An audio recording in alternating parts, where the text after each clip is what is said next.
અરે તું જોયા કર ને, સીએસકે જ જીતવાનું છે. અને આરસીબી જીતશે તો? જો આરસીબી જીતશે ને તો મારા તરફથી તને પાર્ટી ઇરિસ પ્લાઝાના ફેમસ પરોઠા કિંગના પરોઠા ખવડાવવા. પણ જો સીએસકે જીતું તો મારે તમને પરોઠા કિંગના પરોઠા ખવડાવવાના. લાગી શરત? લાગી ગઈ. જોઈએ. ઓ યસ યસ યસ, આરસીબી જીતી ગયું. હા ખબર છે. શરત તો યાદ છે ને? હા યાદ છે. ચલ પરોઠા કિંગના પરોઠા ખાવા.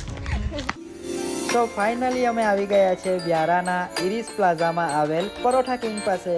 ફાઇનલી આવી ગયો છે પરોઠા કિંગનો સ્પેશિયલ પરોઠો રાજા રાણી, જેમાં આપણાને એક પરોઠામાં 2 ટેસ્ટ મળશે. હા હા હા હા, શું ટેસ્ટ છે. આવી તો ઘણી બધી વાનગીઓ છે પરોઠા કિંગ પાસે, જેમ કે ફ્રેન્ચ ફ્રાઈઝ, ફ્રેન્કી અને પિઝા પરોઠા. તો તમે પણ આવી જાઓ આપણા વ્યારાના ઇરિસ પ્લાઝામાં આવેલ પરોઠા કિંગ પાસે.